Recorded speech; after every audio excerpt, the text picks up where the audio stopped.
ಉದಿತ್ ನಾರಾಯಣ್ ಭಾರತದ ಖ್ಯಾತ ಗಾಯಕ.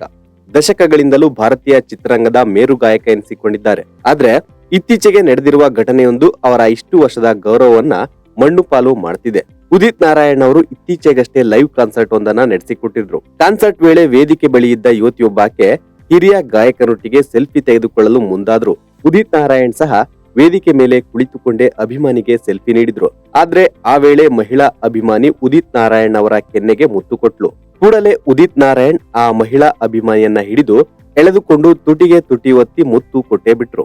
ಈ ಹಿಂದೆ ಇದೇ ರೀತಿ ಸ್ಟೇಜ್ ಮೇಲೆಯೇ ಖ್ಯಾತ ಗಾಯಕಿ ಶ್ರೇಯಾ ಘೋಷಾಲ್ಗೂ ಇದೇ ರೀತಿ ಕಿಸ್ ಕೊಟ್ಟಿದ್ರು. ಅಲ್ಲದೆ ಸೆಲ್ಫಿ ತೆಗೆಸಿಕೊಳ್ಳಲು ಬಂದ ಮಹಿಳಾಭಿಮಾನಿಗೂ ಇದೇ ರೀತಿ ಕಿಸ್ ಕೊಟ್ಟಿದ್ರು. ಉದಿತ್ ನಾರಾಯಣ್ ಮಹಿಳಾ ಅಭಿಮಾನಿಗೆ ಮುತ್ತು ಕೊಟ್ಟಿರುವ ವಿಡಿಯೋ ಸದ್ಯ ಇದೀಗ ವೈರಲ್ ಆಗಿದೆ. ನೆಟ್ಟಿಗರಂತೂ ವಿಡಿಯೋ ಬಗ್ಗೆ ಭಿನ್ನ ಭಿನ್ನ ರೀತಿಯಲ್ಲಿ ಕಮೆಂಟ್ ಮಾಡ್ತಿದ್ದಾರೆ. ಇಷ್ಟು ವರ್ಷಗಳಿಂದ ಸಂಪಾದಿಸಿಕೊಂಡು ಕಾಪಾಡಿಕೊಂಡು ಬಂದಿದ್ದ ಗೌರವವನ್ನ ಉದಿತ್ ನಾರಾಯಣ್ ಒಂದೇ ಸೆಕೆಂಡ್ ನಲ್ಲಿ ಮಣ್ಣು ಪಾಲು ಮಾಡಿದ್ದಾರೆ ಎಂದು ಕೆಲವರು ಕಮೆಂಟ್ ಮಾಡಿದ್ರೆ, ಇನ್ನು ಕೆಲವರು ವಯಸ್ಸಾದಂತೆ ಉದಿತ್ ನಾರಾಯಣ್ಗೆ ಚಪಲ ಹೆಚ್ಚಾಗಿದೆ ಎಂದು ಕಮೆಂಟ್ ಮಾಡಿದ್ದಾರೆ. ಒಟ್ಟಾರೆಯಾಗಿ ಉದಿತ್ ನಾರಾಯಣ್ ಅವರು ವಿಪರೀತ ಟ್ರೋಲ್ ಆಗಿದ್ದಾರೆ.